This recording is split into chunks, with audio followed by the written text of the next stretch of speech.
Hola, hola, ¿qué tal? Muy buenas noches, muy buenas tardes y muy buenos días, mis queridos demoledores y mis queridas demoledoras. ¿Qué tal todo por ahí? 11:10 de la noche aquí en Berlín, en un día especial para nosotros en el canal, porque finalmente contabilizamos 50.000 suscriptores, con lo cual aparecemos de fiesta, felices y contentos. Mientras ya van apareciendo los demoledores y las demoledoras conectados desde todo el mundo: Guatemala, Zaragoza, Cataluña, Nagoya, Japón, Buenos Aires, Países Bajos, Guadalajara, México, el barrio de Flores en la querida ciudad de Buenos Aires, Perú, Magallanes, Chile. Qué lindo. Beatriz Pulido nos acompaña por ahí siempre con la moderación. ¿Qué tal a todos? Bienvenidos, bienvenidas. Por cierto, a propósito de celebraciones, este domingo, con motivo de esta excelente noticia, los 50.000 suscriptores, vamos a realizar una transmisión especial. Vamos a realizar una transmisión celebrando, una transmisión en la cual vamos a concatenar el análisis geopolítico con el humor, con invitados, por cierto, con invitados, algunos invitados sorpresa o no tan sorpresa, porque van a participar ya confirmados: Fernando Moragón, van a participar los amigos del canal, el profesor Jesús López Almejo, tu profe del canal, tu profe de RI, Ariel Umpierres, Guillermo Laferriere. Por ahí aparecemos a la espera de la respuesta de otros amigos del canal, como, bueno, Miguel Ruiz, Antonio Alonso Marcos. Bueno, vamos a realizar una transmisión especial de fiesta, con mucho humor principalmente, naturalmente con los temas de siempre, pero desde una mirada un poquito más relajada de fiesta. Así que todo el mundo invitado. Y dicho esto, sin más, presentamos a nuestro invitado de hoy, el señor Guillermo Laferriere, coronel retirado del ejército argentino, excombatiente de Malvinas y magíster en geopolítica, conocedor de las cuestiones militares como pocos. Guillermo, ¿qué tal todo por ahí? Hola Ezequiel, gracias por invitarme. Otro error tuyo, creo que va el tercero o cuarto ya de esto. A propósito de los conocimientos de Guillermo, el otro día charloteaba con él respecto a analistas militares internacionales ¿no? en inglés, y algunos de ellos aparecen como seguidores de Guillermo. Es el nivel de Guillermo en cuanto a conocimiento militar, que tipos capos a escala global en estos temas lo acompañen su cuenta de Twitter. Por cierto, no desaprovechen la oportunidad si pueden realizar una visita a la cuenta de Twitter de él. Gela Ferriere, si no recuerdo mal, ¿verdad? Exacto. Gela Gela Ferrier. Ferriere en Twitter. Así que esa la calidad de los invitados de este canal. Así que, Guillermo, para nosotros es un placer. Nos congratulás con tu presencia. Comencemos, Guillermo, directo con Vale. toda la carne al asador, con tu visión actual, tu análisis de la mal llamada contraofensiva ucraniana, la situación en el frente, los llamados por parte de algunos halcones neoconservadores a un inminente y requerido y necesario cambio de estrategia hacia una guerra defensiva larga para Ucrania, como así también la posibilidad también mencionada por ahí de ataques rusos en el corto plazo o para el año próximo. Todo eso en tus manos, Guillermo. Bueno, pongamos esto en perspectiva, ¿no es cierto? Que todo esto surge no por una idea tuya de que esto está pasando, que puede venir a Occidente, pueda proceder de esa forma, o que a mí se me ocurrió. Hace una semana aproximadamente va a ser, The Economist, en su tapa del día viernes, con una tapa casi título catástrofe, decía, ¿no es cierto?, esto que vos sintetizabas, es decir, Ucrania necesita replantearse absolutamente todo, y en la lectura del artículo, que recomiendo, es muy, muy interesante. Ellos dicen un panorama que es, que lo resumo rápidamente, y vos decime si me paso, ¿no? Pero es, esto como toda esta guerra, como la teníamos planteada, no va más. ¿Está claro? Y por supuesto, con toda la misma historia de, bueno, no alcanza el coraje, el valor, todo ese tipo de cosas. Saquemos eso de lado, que el coraje, el valor está de los dos lados, eso existe, es así, lo mismo que la cobardía, está de los dos lados. Ahora bien, esto hay que replantearlo, la contraofensiva no alcanzó ninguno de los objetivos que se habían dicho, entonces hay que, vuelvo al tema, replantear todo esto, y acá viene la parte a mí me parece más interesante y, si se quiere, más loca de todo esto, porque directamente está pensando que el Partido Republicano, con el que con el que acceda al poder, si ganan, va a rechazar todo tipo de apoyo a Ucrania. Ojo con lo que pasó con el speaker de la Cámara Baja en Estados Unidos, cosa que acá no se sigue, que lo han sacado por haber estado muy próximo a Biden. Acá nosotros en Argentina, viste, todas estas cosas no se miden, pero van en ese sentido, el The Economist no se equivocó. Pero lo más loco a mi juicio es que dice que Ucrania va a necesitar por lo menos más o menos 10 años, y que los que van a tener que tomar la posta para seguir apoyando esto va a ser Europa. Termina directamente con eso, que Europa va a tener que asumir el costo de esto. A mí, de esto ya podremos hablar después de otra cosa, tengo serias dudas. En concreto, ¿dónde estamos parados? Así termino con esa parte de tu pregunta. Con una contraofensiva que cumple hoy 4 meses, ¿no? Porque empezó el 4 de junio de este año 2022, que al momento en que estamos saliendo al aire, no ha alcanzado absolutamente nada en 4 meses. ¿Nada en qué términos? En términos operacionales, es decir, una operación de contraofensiva ucraniana, que desde Estados Unidos, y siempre lo digo, fui un atlantista toda mi vida, está claro, siempre fui un atlantista, pero soy un atlantista al cual la cabeza le dice cuando algo es una locura. ¿Estamos? Entonces, esta ofensiva que algunos generales y analistas en Estados Unidos decían que iba a ir, y miembros del gobierno, que iba a ir hasta a cortar en 2 al frente ruso, llegar hasta el mar de Azov, y de ahí por lo menos amenazar Crimea, cuando había algunos miembros del gobierno de Estados Unidos que decían que hasta Sebastopol no paraban, ¿no es cierto? Cosas, locuras por el estilo, que dijimos desde el día antes de que se iniciara, que estaba mal pergeñado esto, que había características de base fundamental, como dicen los economistas, que no cerraban. Bueno, se empecinaron. Eso no alcanzó. ¿Y en qué situación estamos ahora? Estamos en una situación tremendamente grave para Ucrania, porque persistió en tratar de sacar algún éxito en esta ofensiva, contraofensiva, ofensiva, como sea. Trató de sacar algún éxito que no logró, y en ese empecinamiento que yo achaco fundamentalmente a la política y no a sus soldados, en ese empecinamiento se ha quedado sin reserva operativa, ha utilizado hasta lo último que tiene.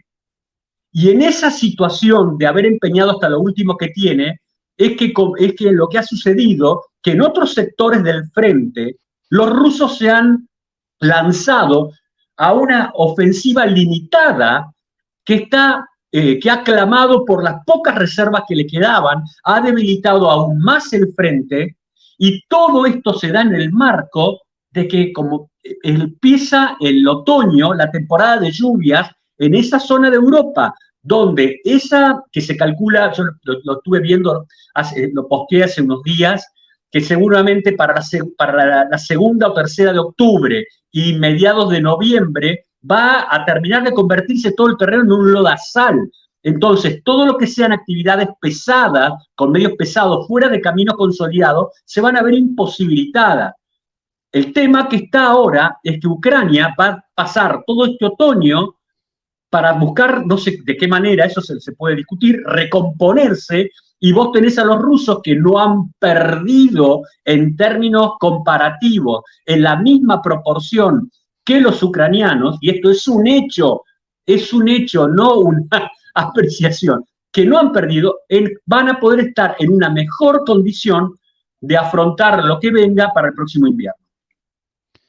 Bien. Y Guillermo, y en cuanto a la tan publicitada penetración, por llamarla de alguna manera, el tan publicitado avance sobre Rabotino, O Robotino, sí, o no sé, sí, Robotín en inglés, Rabotino sí. según Wikipedia en español. ¿Cuál la verdadera magnitud de este avance? En un momento recuerdo que incluido el Instituto para el Estudio de la Guerra y otros voceros de Washington, presentaron a Verbove y a Novoprokopivka como tomados o prácticamente tomados, después debieron rectificar. Ahora Sí. aparentemente ya las tropas rusas estarían realizando ataques en la zona de trincheras al sur, en este juego de ida y vuelta, mientras, por otro lado, los ucranianos acometen ataques en dirección a Kopani para generar un ensanchamiento de esto y no un embolsamiento. ¿Cuál la magnitud real de esto desde tu visión como analista militar, Guillermo? Mirá, los ucranianos hicieron dos esfuerzos principales en esta contraofensiva. Uno en el sector sur de Bakhmut, que fue el más exitoso en todo momento, pero sin lograr penetrar. Para que te des una idea, en ese sur de Bakhmut no pudieron penetrar más allá del límite posterior de la propia localidad, teniendo la localidad defendida por los rusos y siempre han sido contenidos ahí. En este sector de Robotino se le dio mucha, digamos, propaganda, hubo mucha mención a esto, porque en teoría, Ezequiel, si vos rompías en Robotino y rompías la primera de 3 líneas en profundidad, estamos hablando de la primera, se podía abrir un camino para que una fuerza penetrara hasta Melitopol o quizás mucho más osadamente a Mariupol y de ahí hacia el sur, hacia las puertas de Crimea. Todo lo que vos estabas relatando hasta ahora está ocurriendo en choque con la primera línea de defensa rusa que no ha cedido. En la mañana de hoy, cuando prendo mi ordenador temprano para ver dónde estamos parados en el planeta, ya había iniciado contraataques de los rusos en esos sectores que vos estás mencionando. Estos contraataques que están haciendo los rusos en ese sector no son contraataques de, insisto, de tratar de pasar a la ofensiva ahí y meterse varios kilómetros hacia el oeste, sino de recomponer ese sector y arrinconar más a los ucranianos. El dato que tengo es que se había utilizado masivamente Fuerza Aérea Táctica de Rusia y los omnipresentes fuegos de apoyo de los rusos. Esa es la situación. En ningún lado de este frente que tiene 1.200, 1.300, 1.200, 1.000 kilómetros de largo, depende cómo lo midas, no hay ningún lugar. Esto no es una especulación. No hay ningún lugar del frente que produzca una amenaza de cortar en dos al mismo frente y con eso dividir el sector donde los rusos están operando. No hay ninguna cosa por el estilo. Ninguna. Entonces, luego de 4 meses, y aquí con esto termino, luego de 4 meses y de un desgaste que algunos analistas en Estados Unidos, yo siempre lo recomiendo, que es el coronel retirado Douglas McGregor, están hablando de entre 60 y 70 mil muertos por nada importante de valor estratégico, porque si vos me decís, he tenido esa sangría, pero he partido en dos el frente y estoy amenazando el flanco norte de Crimea, bueno, yo te lo puedo considerar de otra forma. Pero cuando vos te has desangrado de esa manera y no has logrado un éxito, has derrochado vidas por nada. Guillermo, las versiones de analistas respecto a la posibilidad de un ataque anfibio en Gerson, aparentemente los ucranianos en este momento conglomerarían tropas en esa región como un último intento sí, a finales de octubre, con los últimos reservistas para un ataque anfibio en alguno de los dos lugares de la ribera del río Dnieper, en los cuales, aquí y aquí, en los cuales los ucranianos aparecen al otro lado de Sí, el río, cerca del puente, aquí el famosísimo puente sí. Antonovsky. Aparentemente los rusos responden a esto como si esto representase una amenaza seria, porque desde hace días realizan ataques con sus fuegos, con artillería, con misiles también en distintos lugares, para de alguna manera desactivar esa posibilidad, con lo cual aparentemente para los rusos esta posibilidad aparece como algo plausible. Ahora, ¿cuán plausible esto realmente? ¿Qué análisis podemos realizar sobre eso? A ver, si para realizar una operación como la que ellos mencionan, yo puedo aceptar que ellos hagan traten de ampliar una cabeza de puente del otro lado del río, en la margen izquierda del Dnieper, y desde esa margen izquierda establecer, bueno, nos pusimos de ese lado y establecimos una pequeña cabeza de puente. Ahora, pensar que de esa cabeza de puente extender la misma, ¿no es cierto? Van a poder extender la misma y al mismo tiempo, perdón. Te llamaron por teléfono, Guillermo. Guillermo aparece conectado con su teléfono, por eso ahí justo la interrupción, pero seguramente Ahí ahí de estoy, nuevo. ahí Perfecto. estoy, perdón.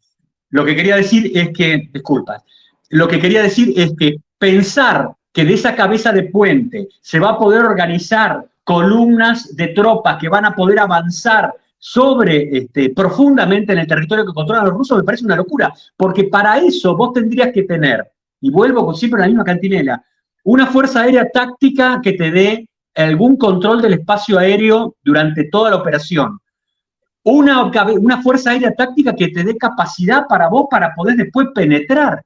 Y además una concentración de medios logísticos y de medios de pontones, puentes de ingenieros de combate, barcazas de ingenieros, todo un sistema que vos tenés que proteger para que cuando esos tipos que has cruzado del otro lado los puedas no solamente sostener, sino reforzar.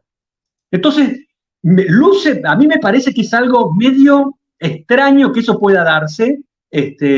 No puedo descartar que, así como han mantenido durante 4 meses una ofensiva que no ha tenido resultados, por la presión política traten de hacer algo. No lo puedo descartar. Pero no creo que eso pueda permitirles a ellos ahora un éxito que rompa el frente, ¿no? Me parece razonable. Bien. Otra cuestión relativa a los posibles ataques, esta vez de Rusia. También proliferan las versiones respecto a la conglomeración de tropas rusas en este Sí, área de Liman, con el aparente objetivo de un ataque hacia la zona de Kupiansk, no a la ciudad de sí, Kupiansk, al otro lado del río sí. Oski. ¿Cuán plausible esto? ¿En qué medida esto responde a un objetivo inicial de Rusia o a la sencilla razón del desgaste, el deterioro total de las tropas ucranianas en esta contraofensiva fallida y la posibilidad de explotación de eso con tropas relativamente frescas en esta región? Como parte de un inicio de un ataque hacia el resto de la conquista de Zaporizhia. ¿Cuál tu visión de esto? Mira, esto que preguntás me parece genial porque nos coloca en perspectiva esto, ¿no es cierto? Porque muchas veces la prensa o algunos analistas de los cafés, ¿no? Se centran en un punto del frente y te dicen, mirá cómo están rompiendo en Robotino, ¿no es cierto? Y ahora va a venir una penetración y se olvidan de todos los centenares de kilómetros de frente y qué está pasando en el mismo tiempo.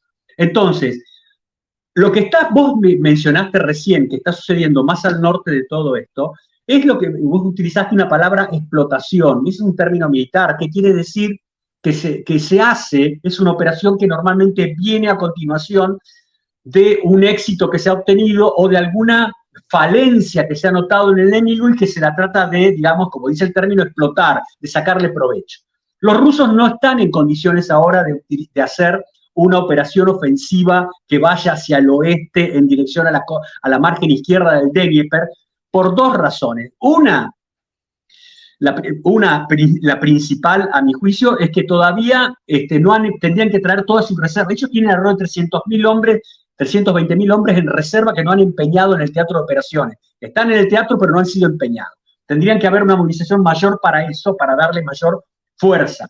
Segunda cuestión, largarse a una operación que sea profunda, es decir, que voy para el oeste, requiere de una ventana de oportunidad meteorológica. Y la ventana de oportunidad meteorológica se está angostando muchísimo porque estamos dependiendo, como venimos hablando hace un rato, de las lluvias otoñales que van a empezar en los próximos días, un par de semanas quizás. Entonces no da para eso. Entonces sí da para lo que vos mencionaste, romper los puentes sobre ese río, acorralar a las tropas ucranianas, presionarlas en ese lugar, atraer, obligar al comando de Kiev a tener que desprenderse de tropas que por ahí quería empeñar en otro sector para atender a esta crisis, que sería la palabra, y al mismo tiempo esa concentración de fuerzas que vos mencionaste al principio, te genera también, así como vos me generaste una pregunta a mí, una pregunta a ellos.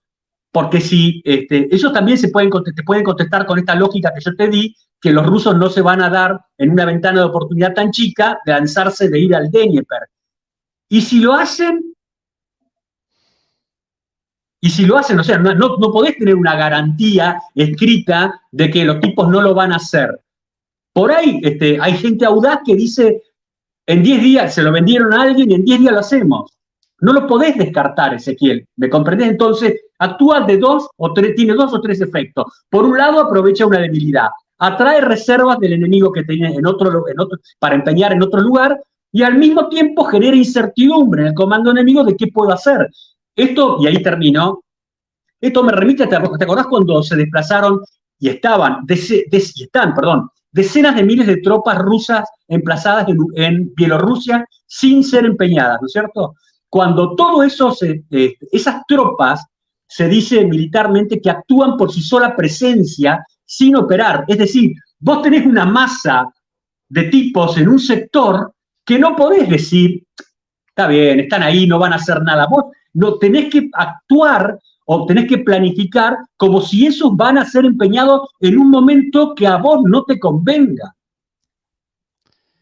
Claro, como elemento para estas versiones presentaban esto, la voladura de los puentes de esa región, Sí. de manera que en términos logísticos toda la margen occidental del río Oxil apareciese de alguna manera incomunicada, 4 puentes volados en el transcurso de esta última semana, ahí los videos y a la izquierda el posicionamiento, la geolocalización de esto, con lo cual las versiones y los análisis, evidentemente con algo de basamento en los hechos, Tal cual. no necesariamente una operación de propaganda. Directamente filmado también la salida del misil desde el avión, ¿no? Sí. Su-34. Ahora, hay una cosa, Ezequiel, ¿no? Porque no va a faltar el que te diga, bueno, esas tropas ucranianas que quedan cortadas en su logística por la voladura de estos puentes, pueden ser sostenidas por lanzamiento de cargas a través de aviones. Sí, eso en la teoría. Pero en la práctica, para poder hacer eso, vos tenés que tener, y vuelvo con esto, tenés que tener una fuerza aérea que le dé cobertura a esos aviones. Tenés que tener un sistema de defensa antiaéreo en la zona donde van a hacer los lanzamientos que proteja eso. Es decir, esto no es Call of Duty, ese juego que es tan interesante, ¿me comprendés? En que vos podés seguir viviendo y haciendo cosas. No, es un problemón. Vos para hacer eso, de poder abastecerlo por el aire, tenés que tener una superioridad de medios aéreos que no tienen, y no enfrentar un enemigo que tiene las capacidades que tiene Rusia. Ese es el problema. Guillermo, ya que no te quiero desaprovechar como Wikipedia militar, dudas mías sobre cuestiones básicas a partir de mi ignorancia. El otro día realizaba esta consulta con Fernando y él respondía algo bastante inteligente. ¿Por qué desaparecieron las operaciones aerotransportadas, los ataques con paracaidistas, los cuales hasta hace algunas décadas representaban una forma posible de ataque? Esto responde al desarrollo de los sistemas de monitoreo, que cualquier tipo de operación ya parece visible, o por qué desapareció esto No, de la guerra moderna. sí. Mira, ya durante la Segunda Guerra Mundial, tanto los alemanes en las operaciones aerotransportadas que hicieron en Creta, que en 1940, si no me equivoco, 41 ya por ahí olvido, en que lanzaron una gran cantidad de tropas en ese lugar. Ya en ese momento, tanto los alemanes como los aliados empezaron a percibir que esta idea de la maniobra vertical, así le dicen, que los militares ponen esos términos raros, ¿no? La maniobra vertical, de ir por el aire y lanzar grandes contingentes detrás, era algo complicado. Sin embargo, a pesar de esa experiencia en Creta, tanto en Normandía, la operación Market Garden que hizo Montgomery, se lanzaron miles de paracaidistas.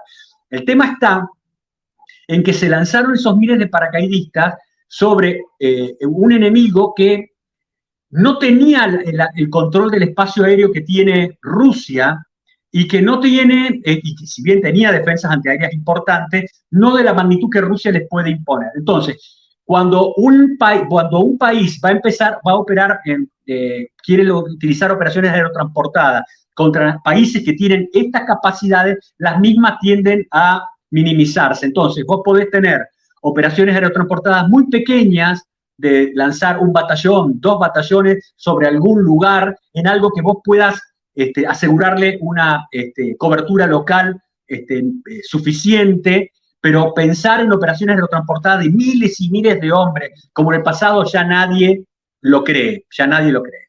Pero entonces Rusia teóricamente podría realizar operaciones focalizadas de este tipo. No Sí, desapareció de la guerra moderna por completo. pero lo hizo Ezequiel al principio de la guerra, Principio, pero fallida.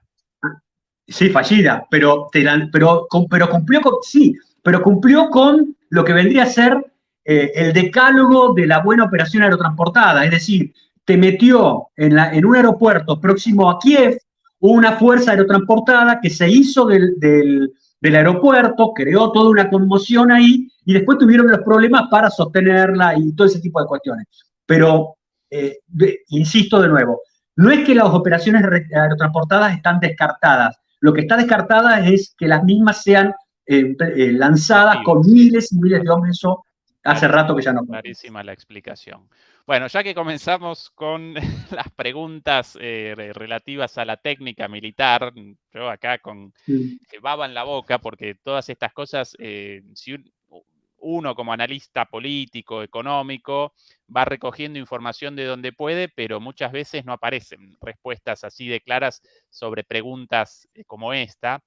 Hace algunos días, Guillermo, apareció un tuit muy interesante relativo a la llamada Airland Battle o batalla aeroterrestre. Lo voy a presentar Sí. muy rápidamente. De esta manera llaman a la doctrina militar de la OTAN en los años finales 80. de, claro, de los 80, según Wikipedia, desde el 82 hasta finales de los años 90. ¿Sí? En el Sí, final de la Guerra Fría e incluso en los primeros años de sí, la posguerra fría. sí. ¿Por qué bueno, por qué la referencia a este tuit? Porque según este analista militar, Rusia estaría en el caso en el presente, ante la ofensiva ucraniana, respondiendo con una doctrina militar muy parecida a Sí, esa doctrina militar de la sí, OTAN de los años 80, llamada, una vez más, en inglés Air Land Battle, en español Batalla Aeroterrestre, consistente en, aquí presento sencillamente lo leído, batalla aeroterrestre fue el marco conceptual general que formó la base de la doctrina de la guerra europea del ejército estadounidense desde el 82 hasta los años 90. Enfatizó la estrecha coordinación entre las fuerzas terrestres que actúan como una defensa de maniobra agresiva y las fuerzas aéreas que atacan a las fuerzas de retaguardia que alimentan a las fuerzas de primera línea. Lo presento por lo leído hasta ahora con palabras más sencillas. Los estadounidenses, ya a finales de los 70, principios de los 80, aparecían en una situación de inferioridad de condiciones en una guerra de maniobras contra la Unión Soviética. Carecían de los tanques necesarios, la infantería necesarios, aparecían en inferioridad de condiciones. Frente a una doctrina militar soviética, de ataques escalonados, de comenzar con un ataque, después otro, así masivamente. No podían contra eso. Entonces comenzaron a deliberar sobre posibles respuestas militares y determinaron que como respuesta posible aparecía la estrategia de, por un lado, realizar mediante incursiones aéreas ataques a las cadenas de suministro de estos avances masivos soviéticos escalonados, de manera que no pudieran realizar un ataque tras otro escalonadamente, y a la vez una defensa de contraataque muy rápida. Apenas realizan un ataque, toda la defensa concentrada ahí, reconquistado eso con una contraofensiva, y detrás de eso ataques aéreos para generar un suministro y que no pudieran aparecer este escalonamiento de los rusos, de los soviéticos, frente a los cuales aparecían, según los propios generales estadounidenses, aparecían indefensos por la cantidad de tanques, de infantería, de artillería soviética. Y efectivamente, si uno realiza un análisis, como este señor aquí, un análisis de la defensa rusa actual, aunque no aparece en inferioridad de condiciones, presenta un poco de esto, ¿no? Por un lado, una defensa flexible y a la vez ataques atrás a las cadenas de suministro. ¿Cuán real esta comparación? ¿Cuán ficticia? ¿Cómo lo conceptualizás vos? Me parece algo interesante, muy creativo de parte del tipo de traer eso al presente y creo que tiene algunas coincidencias y otras cosas que son muy distintas, muy distintas, que algunas las mencionaste vos recién. ¿Cuál es la coincidencia? Esta guerra que se está dando entre Rusia por un lado, Ucrania como un proxy y la OTAN, porque esos son los términos que hay que usar. Para mí es una guerra europea esto no es una guerra entre Ucrania y Rusia. Se está desarrollando como esa guerra entre la Unión Soviética y la OTAN bajo el paraguas de la amenaza del empleo de armas nucleares. Estamos hasta ahí, Ezequiel. Entonces, en esos principios y mediados de los 80, había toda una idea de cómo puedo yo hacer una batalla convencional sin utilizar armas nucleares tácticas que causa al enemigo un daño importante en su deseo de conseguir determinadas metas y que al mismo tiempo, porque esto es el meollo del negocio, dé tiempo a la política a negociar y parar esto y que no escale. ¿Estamos? Entonces, en ese sentido hay una coincidencia, un macheo, para mí, a mi juicio, muy importante. En este caso, fundamental, los ucranianos no están ni por asomo en la cantidad de medios que tenían los soviéticos en ese momento. Entonces, ahí me parece que hay un poquito de no un error, insisto, la comparación es buena, pero hay una diferencia. Los rusos no es que estén usando el concepto de batalla aeroterrestre. Cuidado, el concepto de batalla aeroterrestre, además, traía consigo una mirada del campo de batalla mucho más, ¿cómo te podría decir? No solo tridimensional, ya de mencionarlo aeroterrestre, ya es importante de machacarle en la cabeza de tus subordinados de cómo venía esto. El concepto de batalla aeroterrestre era un concepto doctrinario que como un tornillo tenías que meter en todo el mundo, porque no es algo que vos escribís para publicar. No, vos pretendés que eso sea doctrina, que eso sea el marco sobre otro montón de otros reglamentos se hagan. ¿Me siguen atacados o soy un poco confuso? ¿Está? Entonces, ¿a qué voy? En ese concepto de la batalla aeroterrestre, el campo de batalla no solamente era tridimensional por todo el espacio aéreo, sino que miraba al mismo con mucha profundidad. No pensaba solamente que la batalla se daba en el choque de las fuerzas que se enfrentaban y por supuesto la retaguardia inmediata de esa fuerza, sino que se pensaba en mucho más atrás de las mismas, de estar sincronizando las acciones que estaban sucediendo en el contacto de las fuerzas con otras acciones que por medio de fuerzas aéreas, misiles y otros usos se hagan en la profundidad muy lejana de donde están sucediendo los hechos. Vuelvo a lo que veo ahora. Los rusos lo que están aplicando y que tiene cierta semejanza con ese criterio que vos dijiste de la batalla aeroterrestre, es lo que en algunos países se habla como una defensa en profundidad o una defensa móvil. ¿Qué es esto? Yo detesto a los militares que les encanta clasificar cosas, ¿viste? Como si la guerra fuera un tema de estudio de entomología, ¿no? Entonces tiene 6 patas, 2 antenas, esto es así. Y la guerra, las batallas no ocurren así. No es que aparecen todos los bichitos con 6 u 8 patas, sino que aparecen con bichos que no tienen patas y se mueven y hacen cosas raras. ¿Me comprendés? Pero la doctrina ayuda a pensar, pero no para cerrarte la mente. ¿A qué voy? Los rusos lo que están utilizando es una defensa móvil. ¿Qué es una defensa móvil? Es una defensa que en algunos sectores, cuidado, en el sur no lo están haciendo. Una defensa móvil es una que te deja que el enemigo fluya, que pueda penetrar, lo deja que entre el enemigo en el espacio que vos tenés, le cedés espacio, los dejás que entre y después tratás de cerrarle los flancos, cortarle el cuello de su comunicación hacia su retaguardia, utilizar la masa de tus fuegos y aéreos y terrestres para liquidarlo y destruirlo no delante de tu primera línea, sino detrás de la misma. Eso es el concepto básico de una defensa en profundidad o móvil, mejor dicho, móvil. Lo que están haciendo los rusos en la zona de Zaporizhia, básicamente, no es una defensa móvil.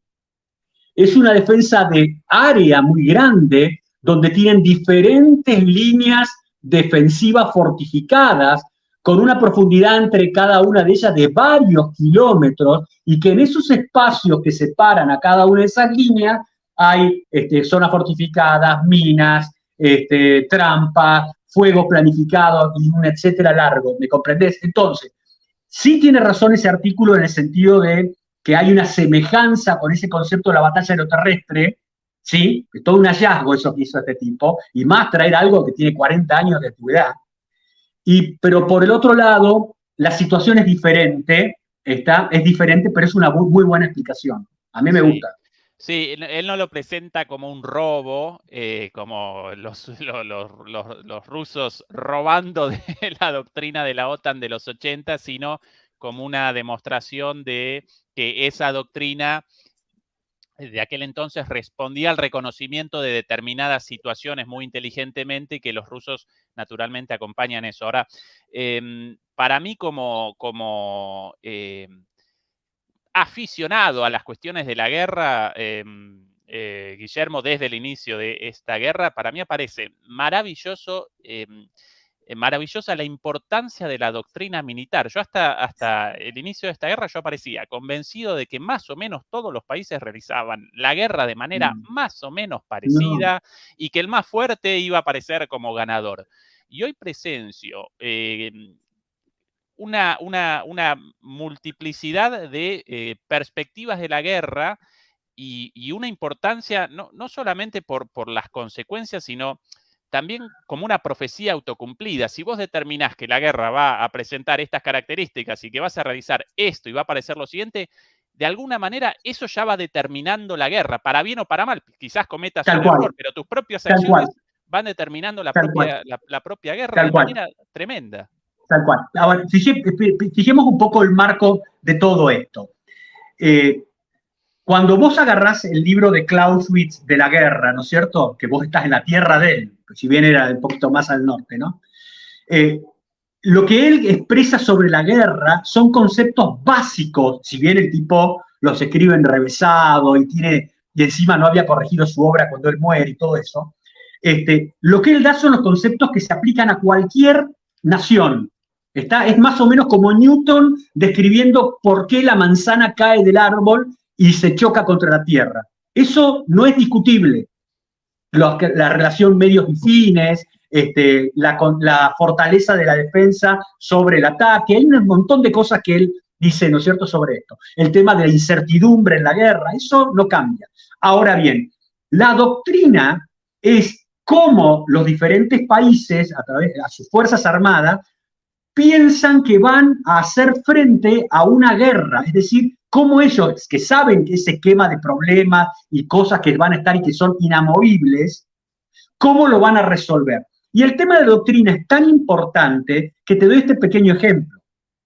Después de la Primera Guerra Mundial, el ejército británico empezó a estudiar fuertemente todo lo que tenía que ver con el empleo de los medios blindados en un concepto que en su doctrina, cuando vos la leías, pensaban como los alemanes en mayo del 40.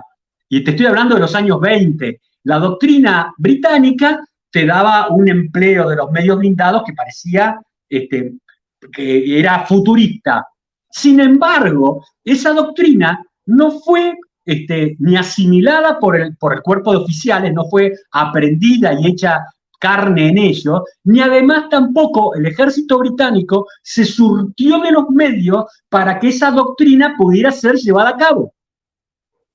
En cambio, los alemanes que leyeron a De Gaulle y su ejército, hacia un ejército mecanizado, su libro, que leyeron a Martel, que leyeron a Liederhart, que leyeron a Fuller, a los pensadores británicos y franceses que estaban atrás de esa idea, dijeron, opa, mira a estos pibes, porque los alemanes en la Primera Guerra Mundial a los blindados no, le diríamos en Argentina, no le dieron pelota. No le dieron pelota, no le encontraban la vuelta, ¿está claro? Pero en el periodo entre guerras se la encontraron y tomaron la doctrina de otros, la actualizaron, la ayornaron a sus posibilidades y hicieron eso. Entonces, la doctrina es muy importante. Y otra cosa también es muy importante es la cultura que cada país tiene para poder hacer la guerra, ¿está? Entonces, vos vas a tener países, muchas veces países occidentales, que ven que es imposible para ellos hacer la guerra sin tener una cadena logística de determinado estándar que permita tener cantidades asombrosas de medios ahí a disposición. Y hay otras doctrinas, como la de los rusos, que sin desmerecer la necesidad de tener cantidades monstruosas de municiones, repuestos y todo eso, no ponen el mismo acento en dar una calidad, digamos, de vida o de... Ellos consideran que el soldado tiene que, valga otro término argentino, bancarse incomodidades y ese tipo de cosas porque es guerra. Entonces priorizan otras cosas. Por eso es parte de la cultura también. Sí, de alguna manera yo como fanático del fútbol a menudo genero correspondencias, como en el fútbol, según la cultura, la forma de jugar al fútbol también, ¿no? Los alemanes con un juego muy físico, los ingleses con muchos centros al área chica, los brasileros con el juego bonito, el deporte todo el mismo, las reglas las mismas, cuanto más goles, el ganador, el de los más goles en el arco contrario, bueno, Argentina con su estilo de juego, pero las propias concepciones estratégicas del fútbol van determinando también la forma de jugar y el desarrollo de los partidos, ¿no? Y también ahí, si traes un tema del fútbol, ¿no es cierto? Vos fíjate que también ves cómo una cosa es el coach, el técnico que está sentado, parado, diciéndole, y por otro lado, cuando tiene un buen capitán, el buen capitán palpa otras cosas, porque el buen capitán está chocando contra los otros y siente si están cansados o no. Ve que tienen tendencia a generar un hueco en todo el lado y por ahí no le hace caso algo al coach que le está gritando y por ahí eso es exitoso, por ahí no, ¿no es cierto? Pero hay una diferencia entre lo que se ve desde más lejos de lo que están viendo los tipos que están en el spot, que están en la zona. Eso también es un problema de la guerra, ¿no?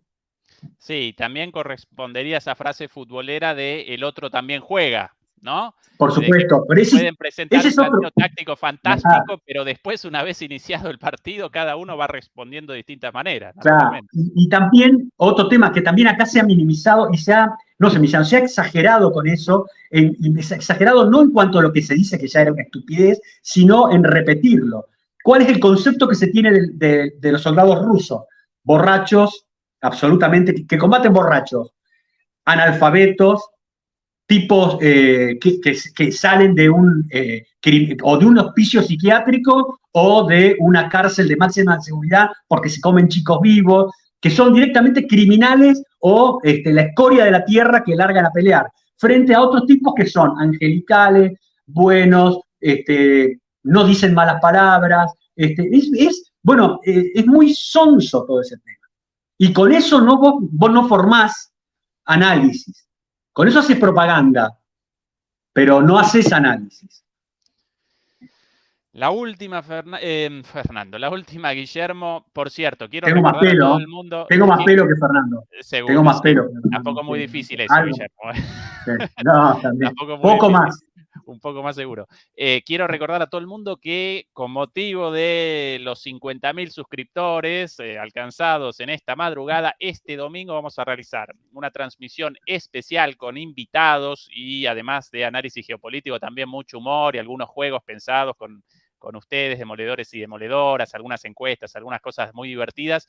Nos va a acompañar Fernando Moragón, Jesús López Almejo, Ariel Umpierres, Guillermo Laferriere. También todavía parecemos a la espera de la confirmación de algunos analistas también muy afamados, de otros amigos del canal como Miguel Ruiz, Antonio Alonso. Así que este domingo a las 11 de la noche de aquí de Europa, los horarios, recuerden, según el uso horario distintos, pero los vamos a presentar todos en nuestra página web, esa transmisión especial celebrando los 50.000 suscriptores en el canal. Guillermo, la última relativa a el arte de la guerra, por llamarlo de alguna manera.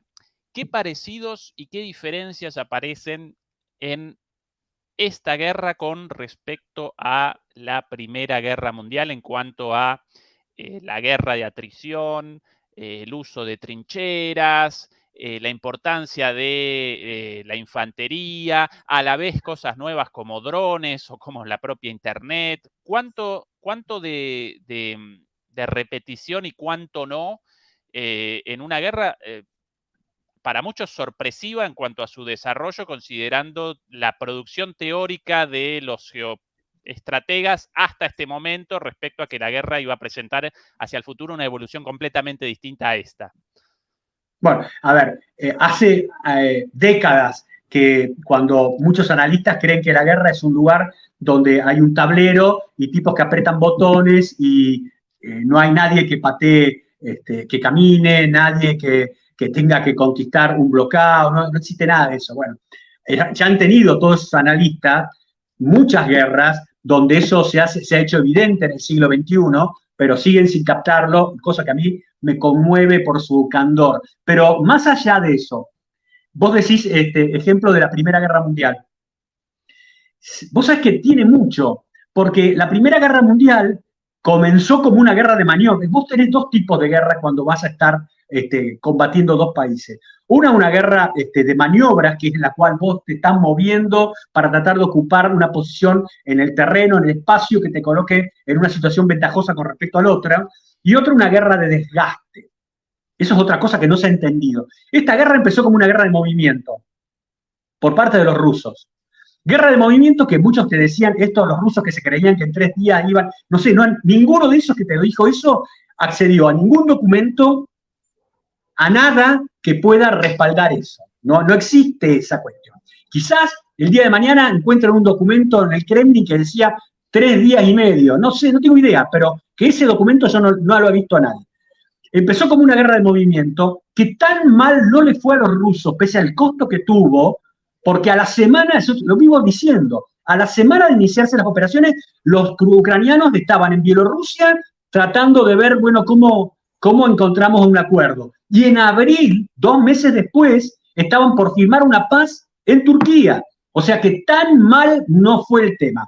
Cuando la guerra cambia y empieza a ingresar la OTAN en fuerza con medios, las sanciones económicas y toda la ristra de cosas que surgieron, Rusia a partir de hace un año, de octubre del año pasado, pasó una guerra de desgaste.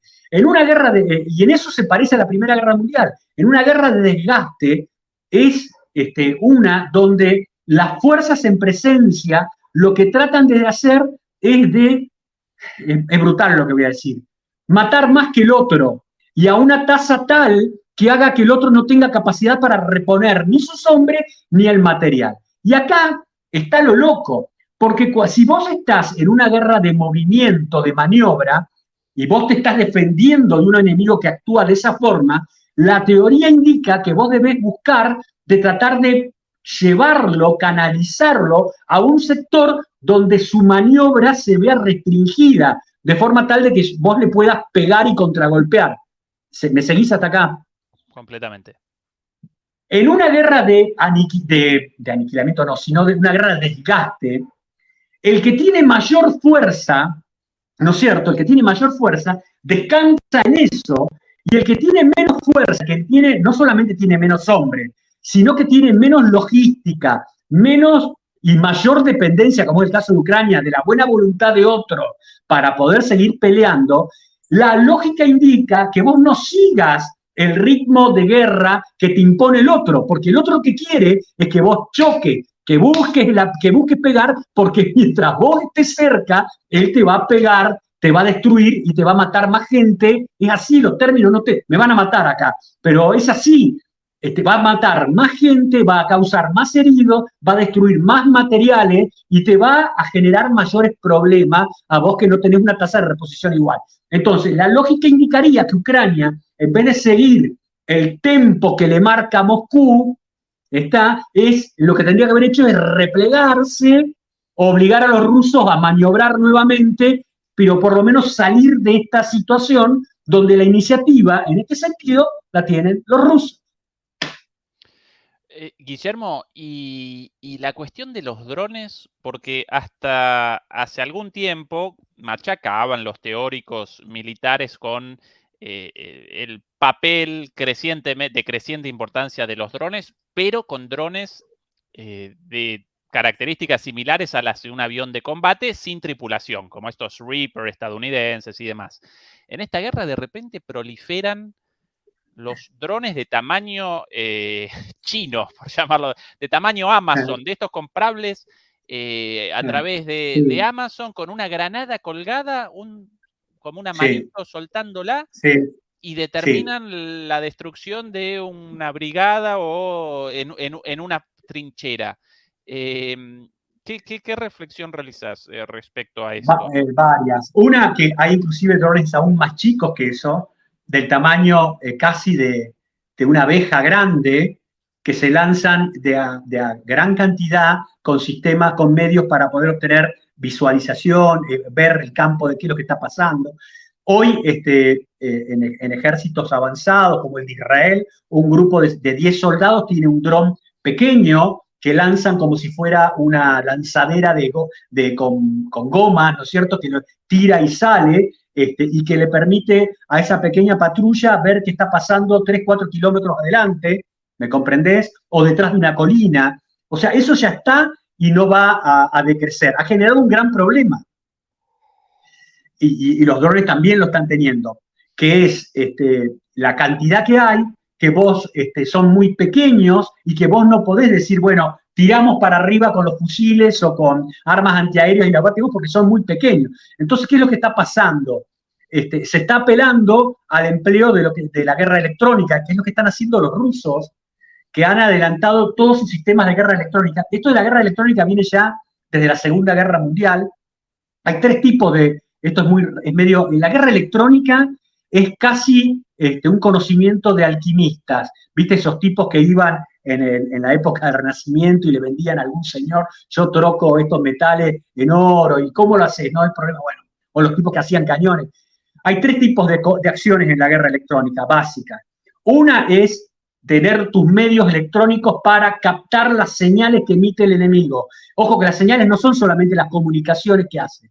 Emite señales los motores, emiten señales los grupos electrógenos, emiten señales todo lo que pueden moverse sobre el espectro electromagnético, los radares, los sensores, etc. Eso es una parte. La otra parte es cómo yo, con mis equipos electrónicos, afecto el uso del espectro electromagnético de parte del otro. Y acá ya entras a lo que están haciendo los rusos con los drones, que esos drones están dirigidos por una señal que se emite en el espectro electromagnético.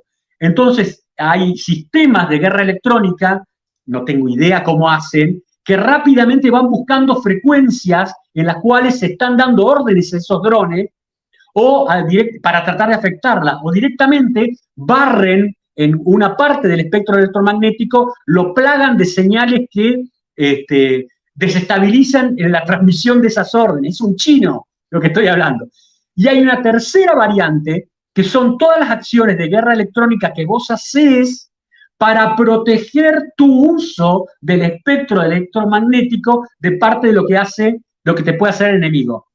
Esto es todo lo que te puedo decir de guerra electrónica, porque profundizar en cómo se hace no tengo la más pálida idea.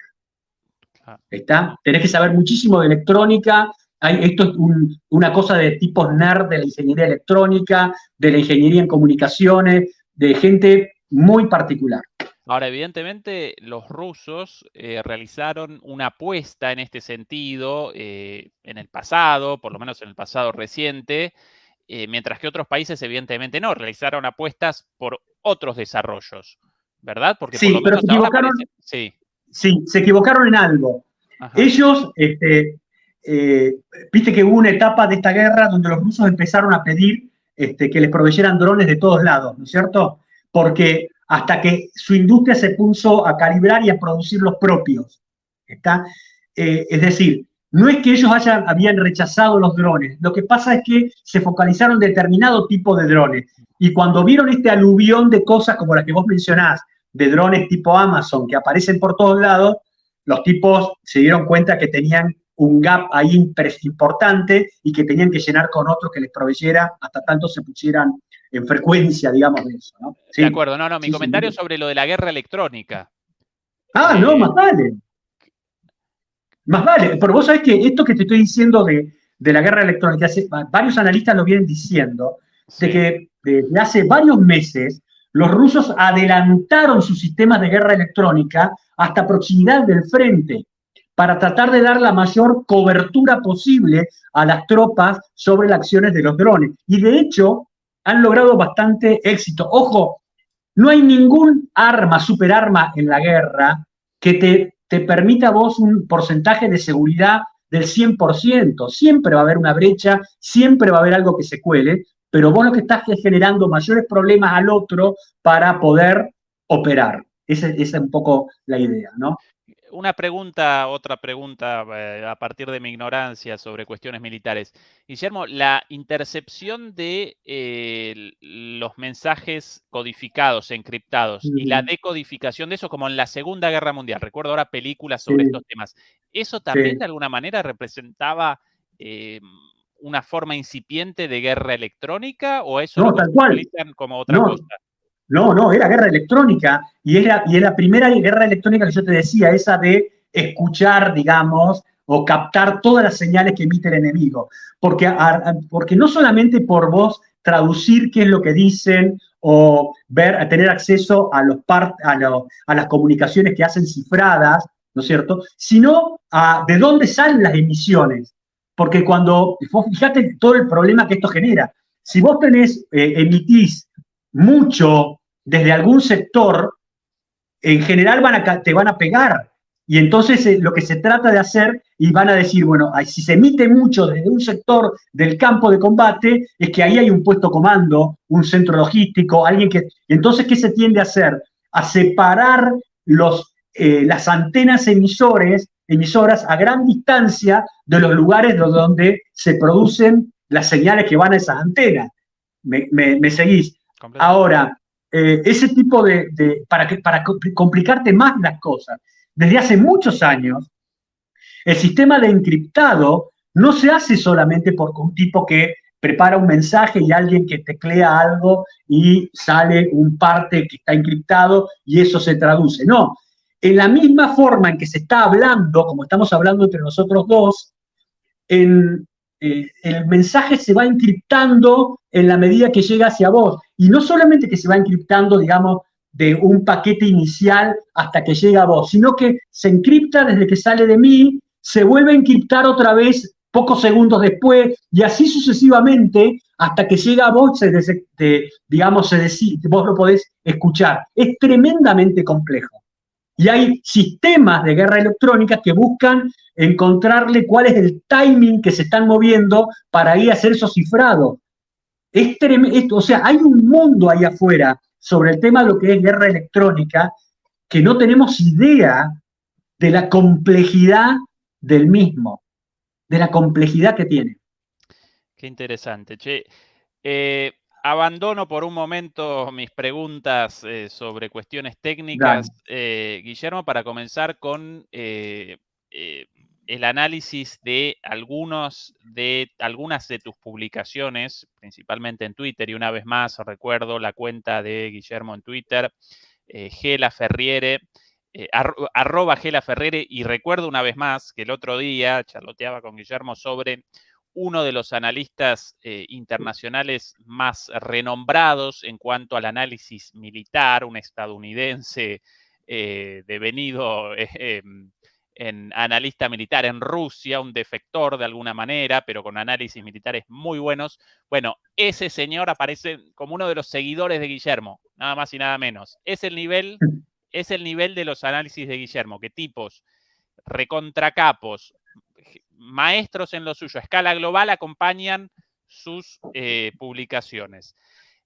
Vos presentaste unas cosas súper interesantes en tu Twitter, ahora llamado X, relativas a los posibles escenarios de una guerra entre China y Estados Unidos.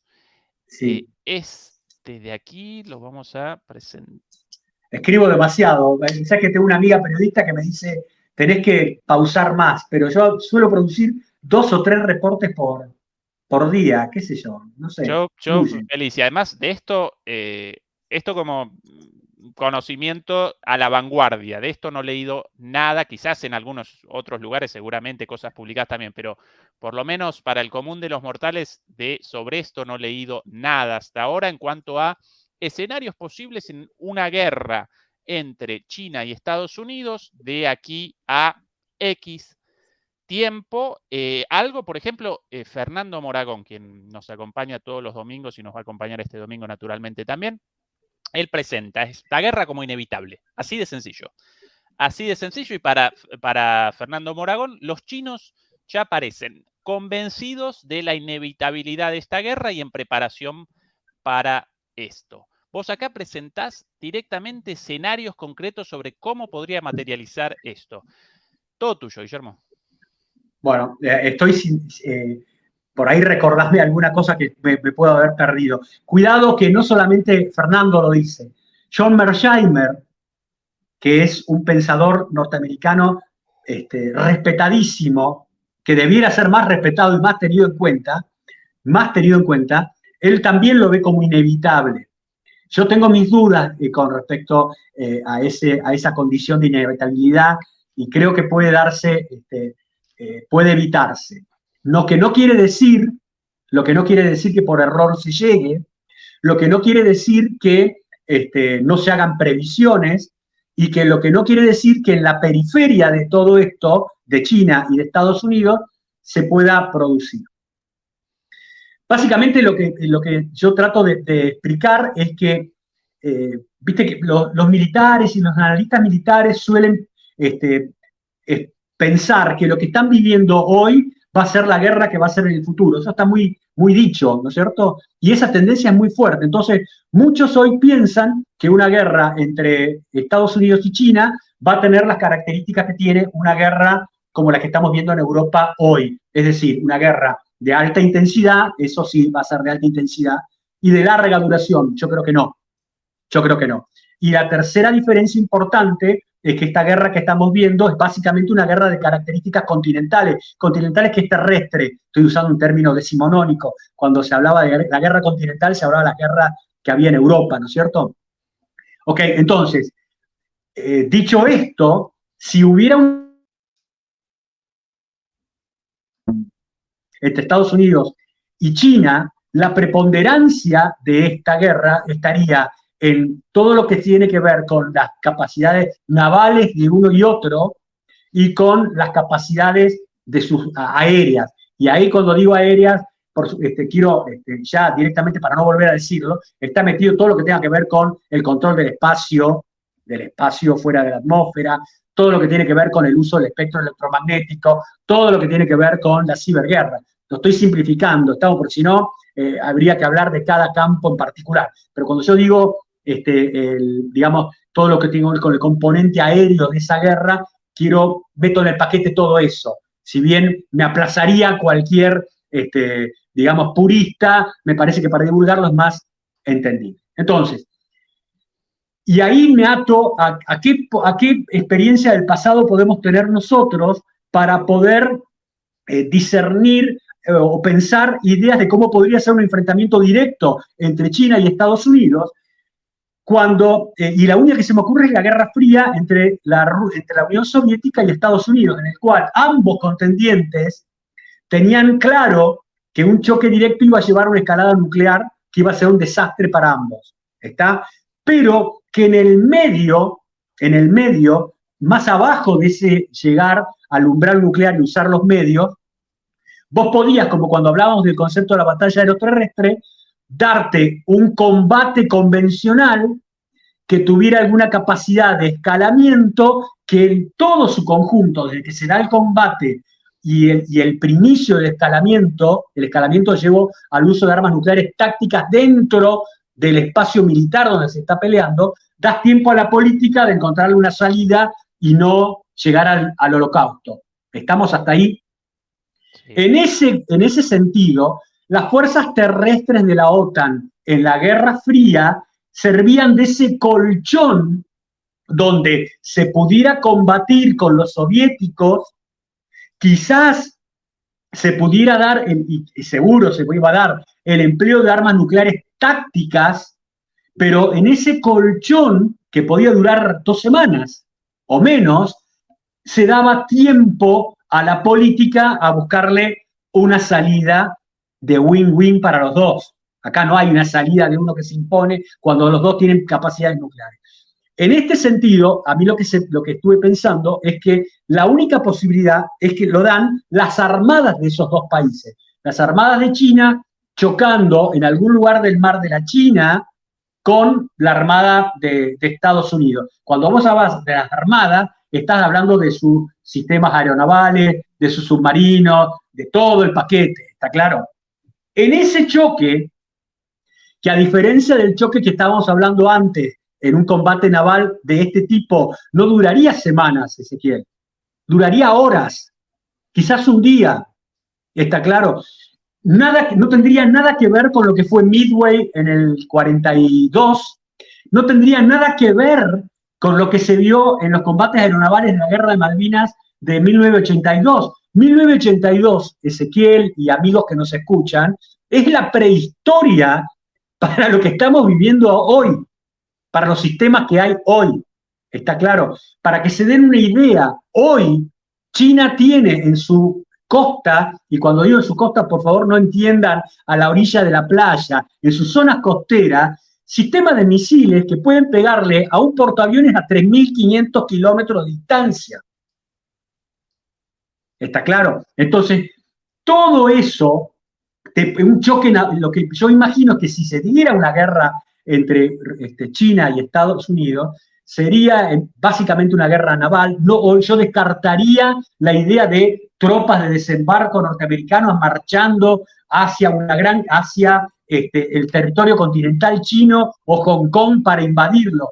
Eso es inconcebible de ser pensado siquiera, porque esa tamaña flota que sería necesaria sería víctima de los misiles cruceros, sistemas de lanzamientos de submarinos, por medio de lanzados por submarinos, digo bien, que ya afectarían esa flota mucho antes de que se pudiera acercar a las costas. O sea que ese tipo de cosas no cierran. Sí da este tipo de choque naval que podría escalar al uso de armas nucleares tácticas y que, insisto, puede dar tiempo a desescalar. Esa es, digamos, la situación me parece a mí más crítica y la que peor, el peor escenario. Hay otros escenarios también. Uno es el que he escrito ya bastante también sobre ese tema, que es el tema de Taiwán. Es decir, a ver, Taiwán, yo no creo que China vaya a atacar Taiwán. Estoy convencido que no lo va a hacer. Que no lo va a hacer, que no están dadas las condiciones políticas. Taiwán, es más, está cada vez más, hay más gente que políticamente quiere algún tipo de convivencia ya determinadas bajo la bandera china. O sea, yo creo que ese es un proceso de largo plazo. Pero aún pensando que China quisiera tomar Taiwán, no hay posibilidad alguna de pensar que van a tener oportunidad de, bueno, Estados Unidos va a colocar decenas y decenas de miles de soldados en Taiwán para dar una batalla ahí, porque eso, el instalar miles y miles de soldados norteamericanos en Taiwán, ya sería el casus belli para que la escalada sea hacia lo nuclear casi de entrada. ¿Me seguís lo que te quiero decir? Totalmente. O sea, una guerra entre China y Estados Unidos por Taiwán, y pensando que se va a poder parar a los chinos en su navegación hacia ahí, va a recurrir al uso de armas nucleares casi de entrada. Casi de entrada.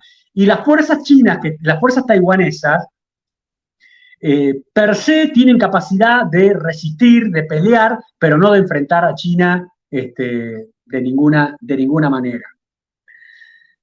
Los otros escenarios que se pueden dar se plantean, ¿no es cierto?, en el caso de Corea del Norte, que por alguna circunstancia, sea por una escalada de un lanzamiento de sus misiles que hacen esas pruebas que hacen periódicamente y uno se le vaya el pepinazo y caiga en Japón o caiga en alguna parte de Corea del Sur.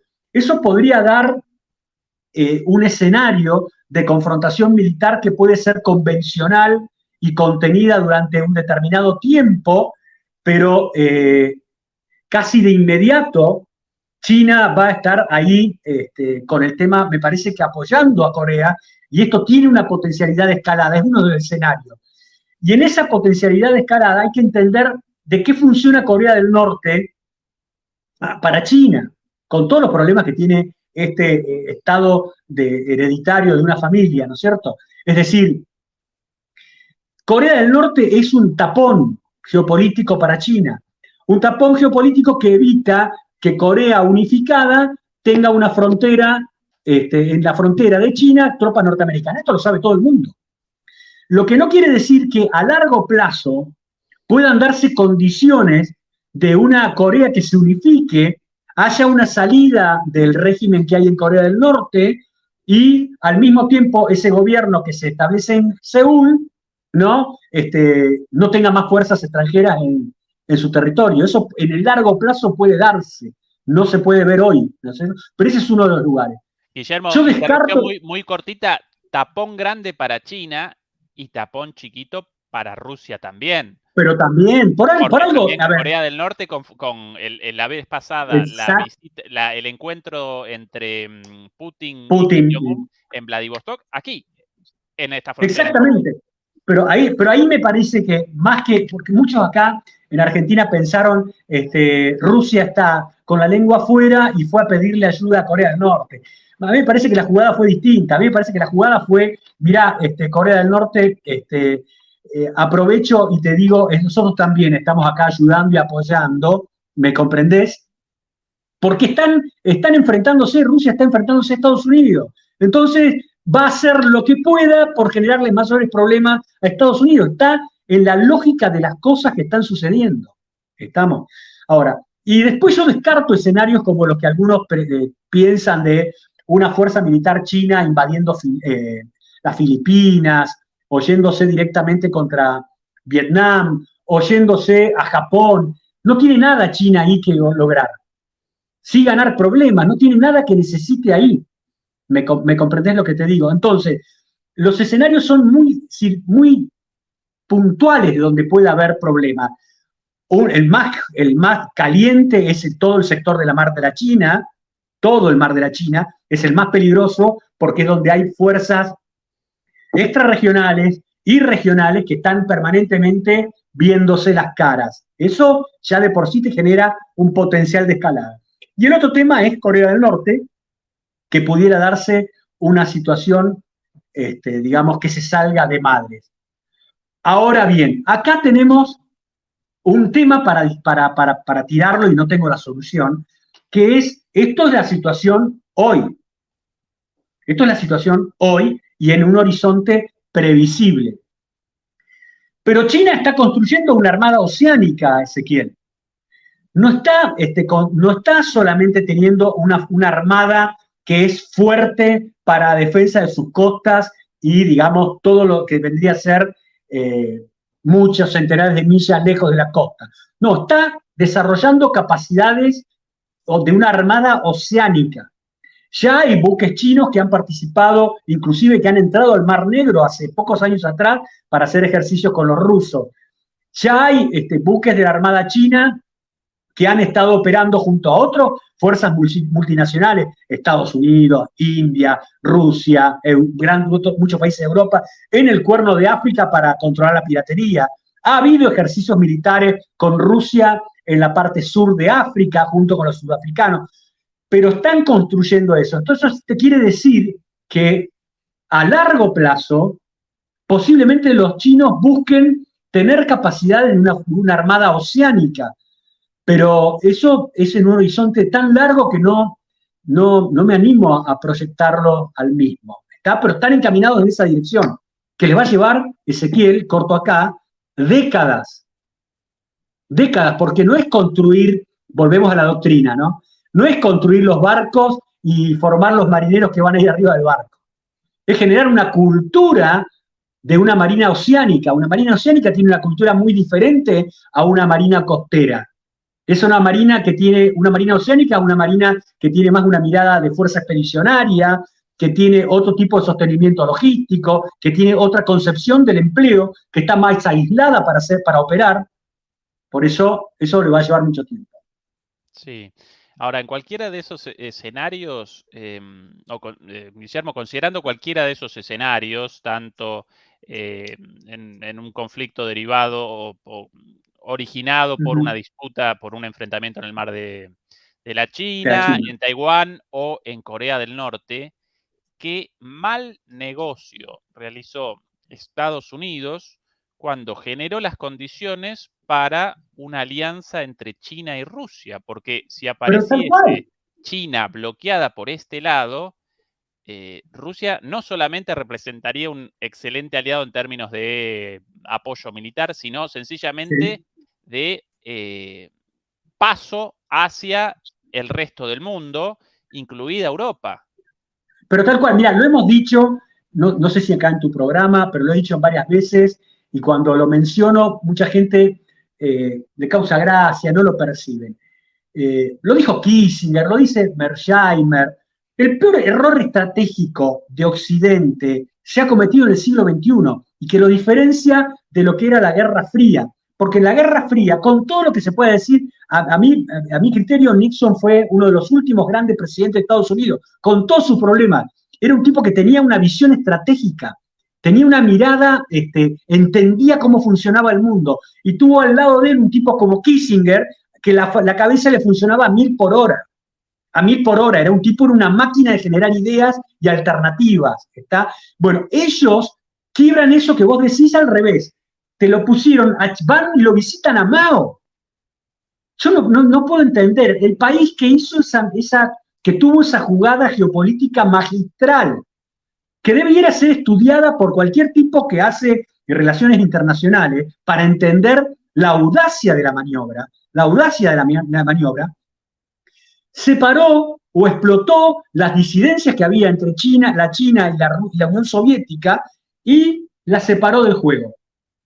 En cambio, en el siglo XXI, Occidente, Estados Unidos, estos tipos que están gobernando, yo no entiendo qué pasa por la cabeza de ellos, agarraron a Rusia y la colocaron del lado de China. No necesariamente con la palabra aliado, porque la palabra aliado significa demasiadas cosas, pero sí como un socio muy importante.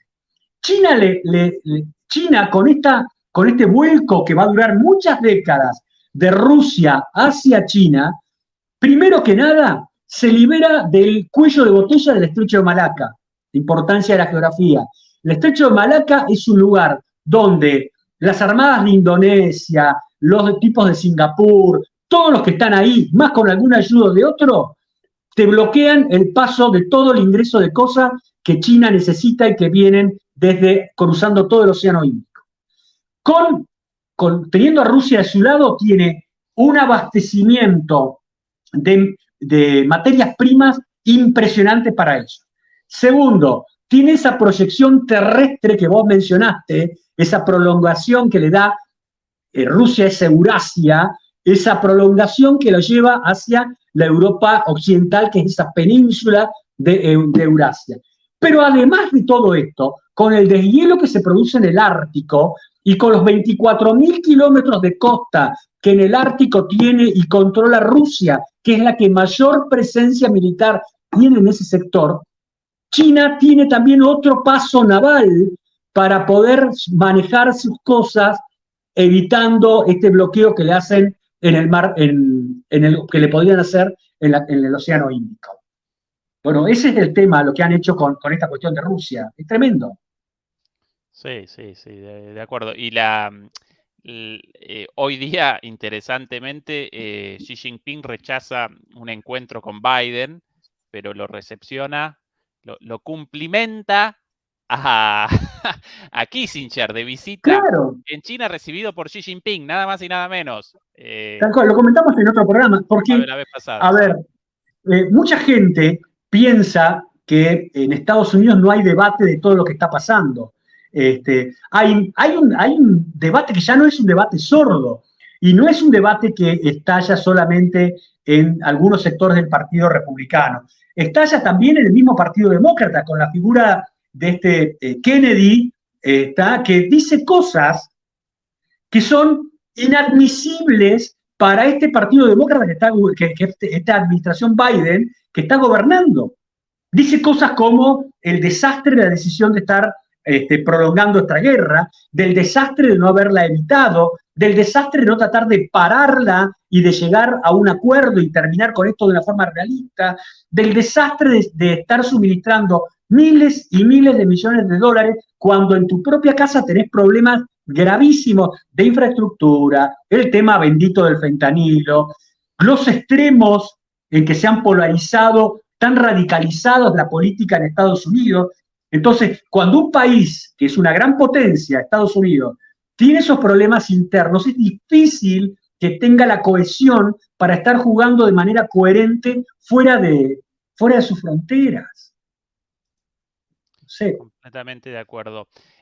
Antes de la última o del último tema, por favor, demoledores y demoledoras, acompáñennos con el like, casi 1000 personas conectadas en directo en este momento y alrededor de 500, 600 likes, todavía 400 likes por ahí pendientes, así que por favor ayúdennos con esa pequeña contribución de parte de ustedes. Y dicho esto, Guillermo, podemos comenzar con el último tema. En otro de tus tweets, bastante largo, por cierto, realizas un análisis muy interesante sobre las guerras llevadas a cabo por Estados Unidos desde Vietnam en adelante. Sí. Ese he recibido todo tipo de insultos. Todo tipo de insultos. ¿Qué querés que te diga? Este es un tuit viejo mío, un hilo viejo, ya de unos meses. Presentalo en palabras sencillas para los demoledoras y las demoledoras, por favor. Bueno, yo me tomé el trabajo de, esto fue hace muchos meses, más de un año, de analizar los resultados de guerras, de las distintas guerras. Lo escribí inclusive en un artículo que salió en una revista de Argentina. Las distintas guerras que hubo desde después de la Segunda Guerra Mundial, que libraron actores como Rusia y Estados Unidos. Rusia, y digo con la versión Rusia-Unión Soviética, háganmelo fácil, ¿está? ¿Cómo le fue a cada uno en todas las guerras que se metieron desde el fin de la Segunda Guerra Mundial hasta el presente, hasta el momento que lo hice, creo que haber sido hace un año y medio más o menos, no recuerdo bien. Y el dato que te da es alarmante, porque salvo el empate, por ejemplo, sale mejor parada la Unión Soviética y Rusia en el sentido de no haber tenido más pérdidas, de guerras perdidas que ganadas. ¿Está claro? ¿Me siguen hasta acá? Y en el caso de Estados Unidos, salvo el empate de la guerra de Corea, donde tuvieron un tipo brillante que fue MacArthur, que fue el que paró que eso fuera un desastre. Ese fue MacArthur, quizás uno de los conductores militares más grandes de la historia, al lado de Zhukov. Son los dos tipos del siglo, digamos, del siglo XX más importantes, a mi juicio. Pero bueno, más allá del empate, digamos, logrado en Corea, para aquellos que no lo entiendan, en Corea, en realidad la guerra se ha parado, no hay un tratado de paz, hay un alto el fuego que se ha prolongado por más de 60 años, 70 años casi, ¿no es cierto? Y que fue, digamos, un empate. De ahí, y estoy con una seguidilla, Vietnam, un fracaso. Nadie puede decir que eso ha sido un éxito. Ni en Estados Unidos no lo dicen. Estoy hablando de las guerras en serio. Vietnam, un fracaso. Fue un éxito la guerra del Golfo, parte 1. ¿Está claro? Fracaso Afganistán. Fracaso la guerra de Irak, versión 2. Y en concreto, lo que te está dando a entender este tema es que Estados Unidos no ha sabido emplear su recurso militar de una manera que el mismo que sea un complemento para lograr una situación política exitosa. ¿Me entendés lo que te digo? Es decir, se ha apelado, esto lo dice también Douglas MacGregor, se le han dado al presidente de Estados Unidos atribuciones de decidir ir a la guerra sin necesidad del apoyo del Congreso, que son una locura.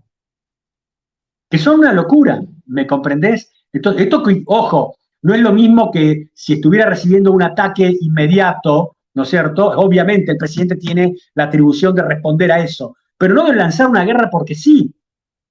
Soy claro en lo que estoy diciendo. Entonces, Estados Unidos se ha metido en muchas guerras que no ha podido resolver, que no las ha resolvido de manera favorable, que no ha obtenido un resultado. Y lo más triste de todo eso, aparte de las miles y miles de vidas, las pérdidas materiales, todos los problemas que una guerra siempre trae aparejado, está el problema de no haber aprendido las lecciones de esa guerra. Porque, y cuidado con esto, no es que no se entendí, no es que no hubo tipos que escribieran y se pusieran a pensar, nos equivocamos y debiéramos haber hecho esto, aquello.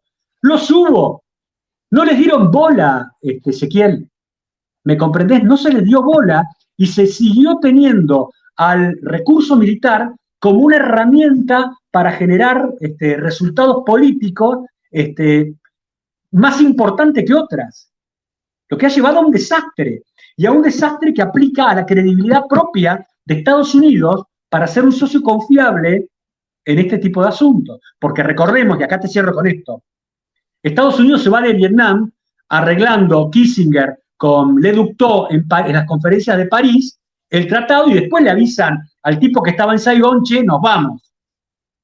Se fueron de Kabul con los acuerdos que Trump hizo en Qatar con los talibanes y se iban a ir, y la ida ya estaba cantado que iba a irse, le avisaron al gobierno de Kabul que se iban a ir, Y el desastre de Biden fue la forma en que administró esa salida, que fue vergonzosa. Entonces, todo eso en los países serios hace poner en duda la credibilidad del compromiso de Estados Unidos para poder llegar a un resultado. Fíjate en esto, en este brete, y acá sí termino, en este brete que están hoy en la guerra europea, Ezequiel.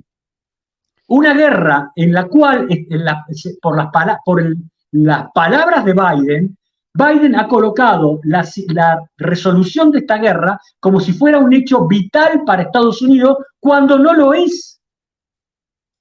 Cuando no lo es. ¿Me comprendés? Entonces, a eso mismo, a esa situación de tal tensión, de muchos pensadores como Mearsheimer piensa que Estados Unidos puede inclusive escalar todavía más por la tosudez en que se está manejando con respecto a esto en Europa, pero si ese problema no les alcanzara, suma la elevación de la tensión con China.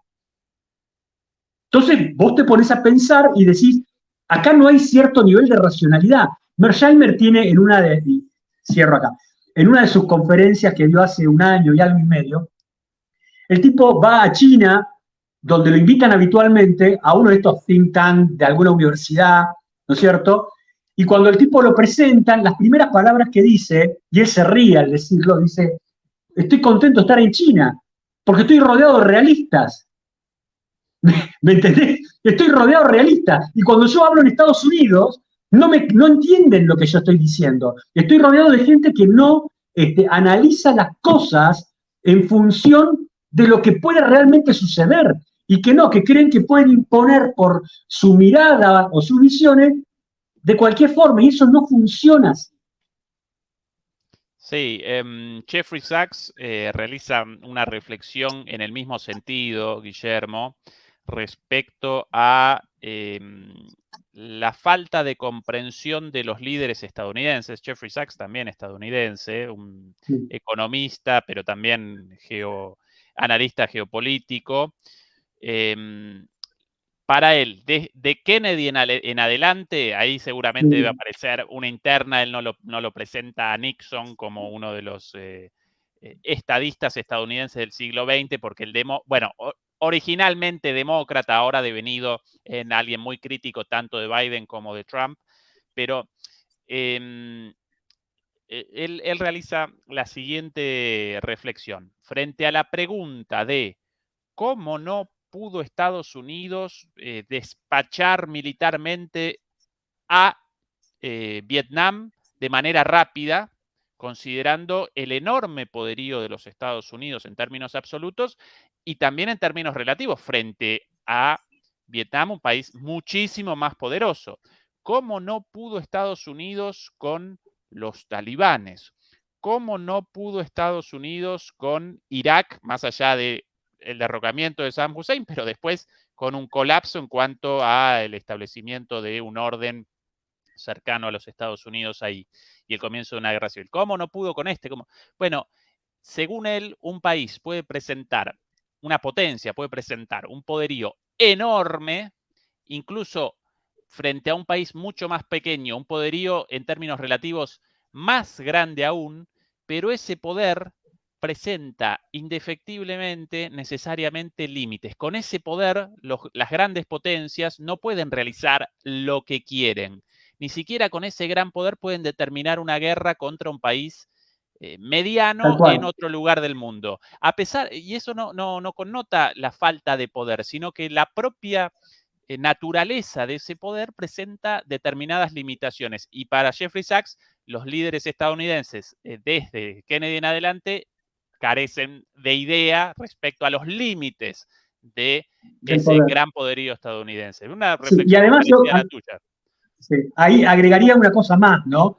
Que es el tema de mentir aviesamente. En la política se miente, ¿no es cierto?, para se miente en algún sentido, no quiero ser duro, pero se miente como una herramienta circunstancial, pero no se miente in extremis. En la guerra de Vietnam, hasta el 68, hasta la ofensiva del Tet, los militares, Westmoreland, que era el comandante, Johnson le decía a la población, estamos por ganar, estamos ganando, estamos derrotando. Y fue una mentira. En Afganistán, Petraeus, otros generales, los presidentes decían, estamos cambiando Afganistán, estamos transformando Afganistán, lo estamos sacando de los tiempos feudales a la modernidad o lo que sea.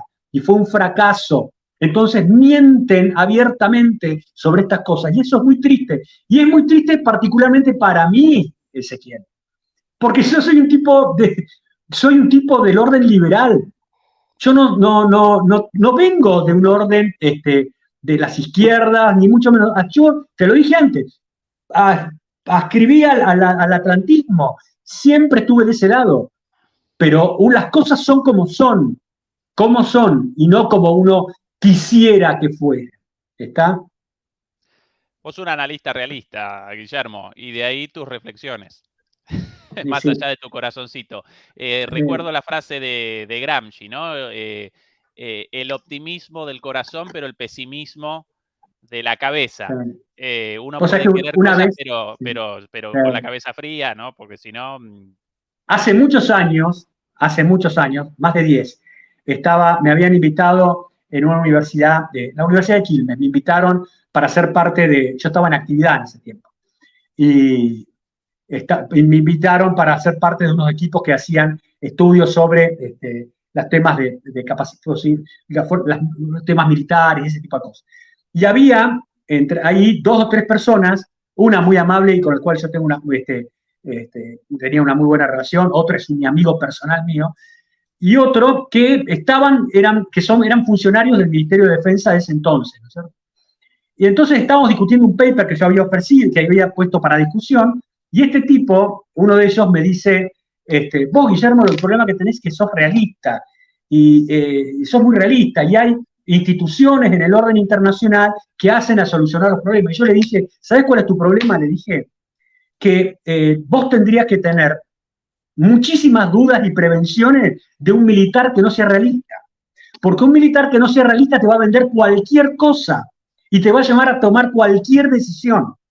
El realismo es propio de los tipos que podrían tener la responsabilidad de mandar en una guerra. No podés no ser realista si vas a hacer la guerra, Ezequiel. Es imposible.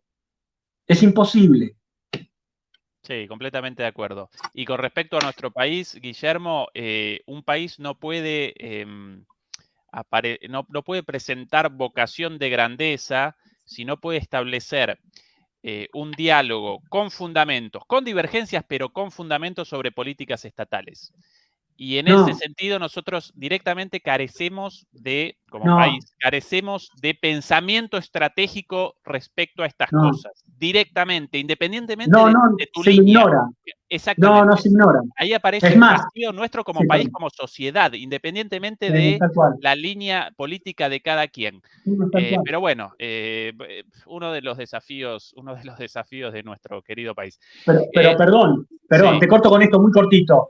Pero sin embargo, la política de un lado y del otro, de arriba y de abajo, hace enunciados como si el país los tuviera, ¿no es cierto? Te dice la Antártida, el control del espacio aéreo, te hablan, ¿no es cierto?, de cosas, te hablan con discursos que no tienen nada que ver con generación de estrategias que permitan llegar a eso. Con más eslóganes que pensamiento estratégico, sí, completamente de tal cual. acuerdo.